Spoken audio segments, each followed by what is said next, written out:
If there's one thing we've learned about business and life, it's that people are the X factor. They constantly surprise us, both in amazing ways and not so much. We're Ben and Syya, and welcome to the Gnaw on This Business Bytes podcast. This show is all about real life things we all deal with every day, how they relate to business, and how to make some sense out of our daily chaos. Welcome to the show.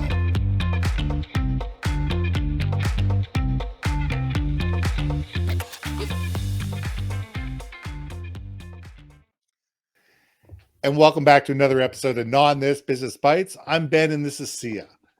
So this week, we want to talk about who is your target audience. It's not everybody with a visa and a heartbeat. Seriously, it's not everybody with a visa and a heartbeat. There's 8 billion people in this world. I tell people, if 1/10,000th of 1% of those people phone me, I couldn't handle the business. That's 8,000 people. If 8,000 people phoned me all at once and said, Ben, I want to buy from you, I'd have to shut my doors. Yeah. Because I don't have the time. I don't have the capability. I don't have the ability. There's no way I could handle 8,000 new clients all at once. It's not possible. So the question is, who is our target audience? Who are the people that we need to be sniper focused on to be able to sit there and say, these are the people we can help. This is why we can help them. This is the value that we add. And these are actually people who can afford what we have to offer. And go after those people. Because if we just sit there and spray and pray, if we just sit there and say, look, I've got a 12 slice toaster, who's buying? All we're going to do is hear crickets. So Syya, let's gnaw on this. Oh, let us, shall we? So I think I made a post about this about a month or so or 2 or 10 ago. And I thought it was really interesting because we're content creators. We create content on behalf of our clients as well as for ourselves, AKA Gnaw on This, right? And so as a creator, we have an audience that we're targeting for, the demographic that we feel, should hear our message, would be interested in our message because obviously we're trying to promote our services. I actually had someone reply back to me. They're like, well, I don't really have an audience.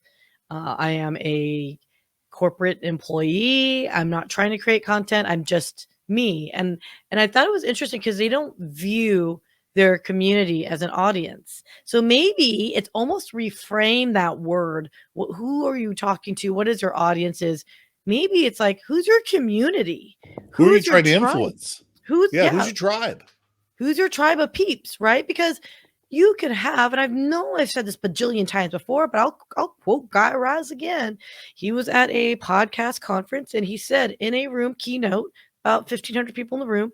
And he said, look, I could have 1 million Twitter followers, or I could have 1,500 people sitting in a room with me right now who understand my message and will do whatever it is that, my call to action is, and they will buy my services and actually generate revenue from it.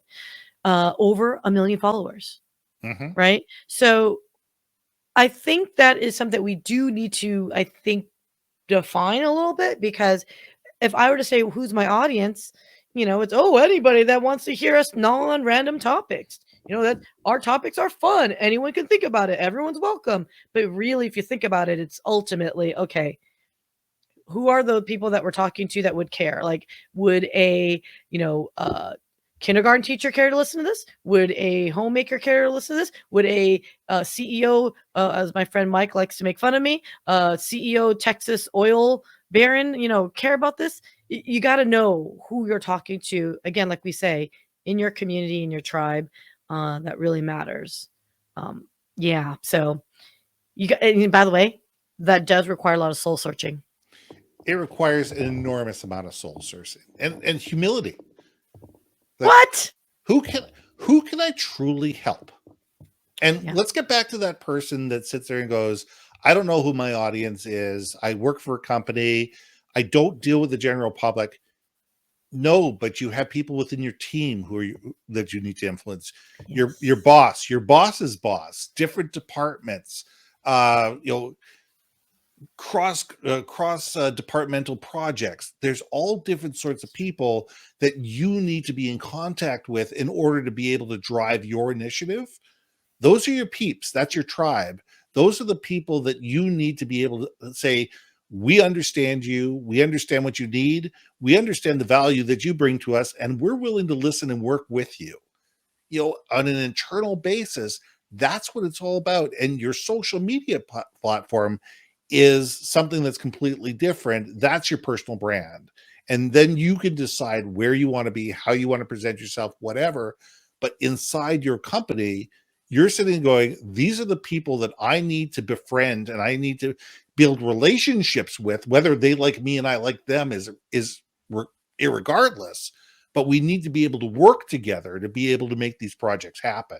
Because if all of a sudden you need help from Mary and Mary hates you and is going to do everything within her power to, put a monkey wrench in everything you're doing, you're not going anywhere. Yeah. So you need to figure out how to make Mary happy, or at least make her not angry. Yeah. So that's where that challenge is. And so understanding who these people are and what do they need from us in order for them to succeed, because when they succeed, they're more willing to help us succeed. Yes. I love the fact that you really helped me like center that part is, your internal team, people that you work with is just as important. I mean, heck, it's what you talk about in, your brand marketing all the time, which is internal communication. Yeah. It's your branding for the team, for interdepartmental, collaboration. Can I just tell you, I had a song that's popping into my head and it's really sure. Go for it. You always got a song in your head. I do. And it's literally, I was going to sing it, but no, it doesn't sound right. But it's, oh, baby, you've got what I need. Uh-huh. And the words to the actual song is, and you say he's just a friend. But in my head, it was, oh, baby, you've got what I need. And you say it's just your brand. And you say it's just your brand. Oh, baby, you. Okay, so here's why I'm then laughing. There's me who is going, you've got a friend in me. You've got a friend in me. Oh my God, you got the voice. Hey, listen, I got the Toy Story voice. Yes.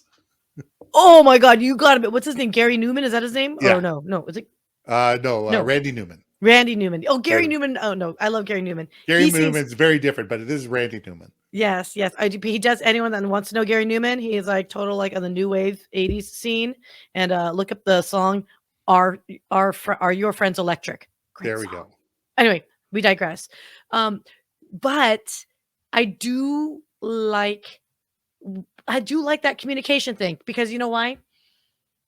It's in your own business too. If you're an executive, if you're the leader, it's your team just as much as again, social media. And I guess again, we're creators. I was thinking outwardly. Damn it. You making me think bigly here, sir. Sorry, I don't mean to make you think differently. That's that's never my intention to be able to drive the conversation in new and interesting ways. It's taking it down the perfect path, isn't it? No, wait a second. No, my job is to take things down the wrong path. Right path, wrong path, the path. Wrong exit, right path. There we go. Whoa. Okay, so anyway, yeah, so I think we're having one of those days, aren't we, today? I'm having a hard time focusing today. But it's okay. You know what? That's great, because sometimes I think you need to pivot a little bit. Sometimes your audience isn't always your audience either, right? Like sometimes it's in that mood. Like I was actually talking to a client the other day, and I said, I don't know much about your industry and their healthcare. I go, I don't know the habits of your audience that you're targeting. Are they folks that tend to be on the road? Like traveling nurses, for example, if that's your content? Or is it something where, it's folks in the ER where they're like, I just need a podcast so I can like zone out, like, because obviously those guys have really hard jobs, right? Or is it something where healthcare on the administrative side where like I need something to play in the background while I'm like doing mundane tasks or paperwork? So I just thought that was really fascinating, because you got to think of those different things that maybe they're all healthcare people, but really where, how, right? Well, let's take a look at healthcare. I have done work. I mean, for 20 years, I did work on smoking cessation, alcohol awareness, and drug addiction programs on health authorities across Canada. Okay. So my clients were health Health Canada, the provincial health authorities, tobacco advocates, all those type of things. And you take a look at one of the health authorities, they've got 100,000 employees. Oof. That's 100,000 employees with various needs, different wants, different desires, different focuses, different mandates. And how do you develop programs that are going to speak to all of them? You can't. So what you need to sit there and say, who are these, within these 100,000 people, who are the 15,000 people that we need to get on board with this program? Okay, they're within this program, this program, this program, this program, and this program.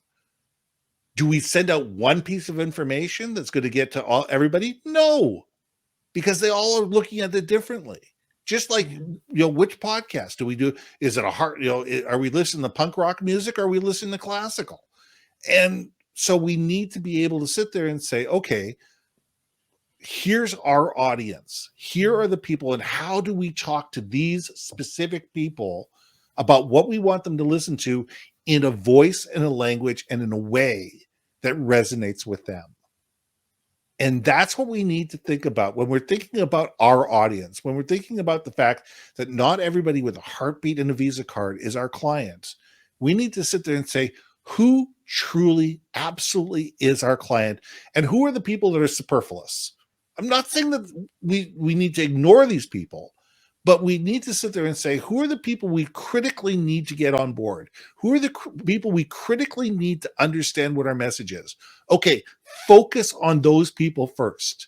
Yes. And then we can start dealing with the outskirts and the outliers.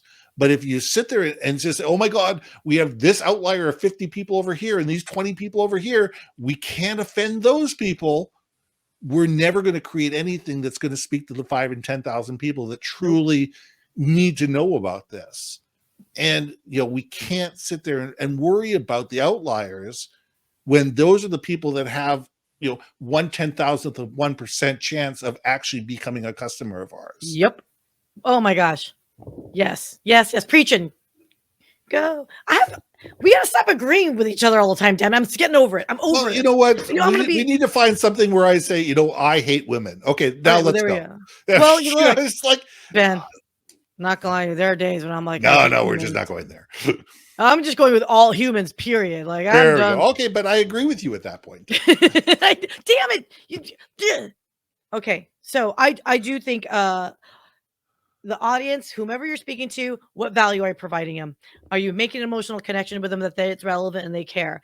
It is okay to niche, whatever you want to call it. It is again, wouldn't it be better to be talking to the people that actually is going to follow suit and give you your financial goal? If that's your goal, if it's downloading white papers, that's your goal, whatever it might be. Okay. If they want to collect all the underwater basket weaving baskets you've ever made. Yeah. That's the people you want to talk to. You know what I'm saying? So anyone that's looking at creating content, who you're talking to, even content on LinkedIn, who are you really talking to? Right? Think about that too, because I see so much wonderful content going up on LinkedIn. I see a lot of folks building up amazing followings and whatnot. But could I tell you what their brand was, what they actually do for a living, other than sharing a lot of great videos and they're getting thousands of downloads and looks and all that? That's great, but what?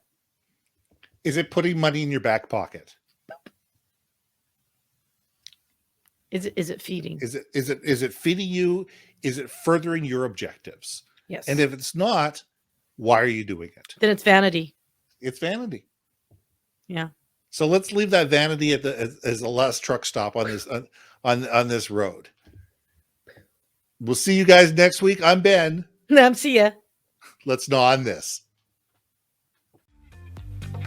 Hey. Thanks for listening to another episode of Gnaw on This, Business Bytes.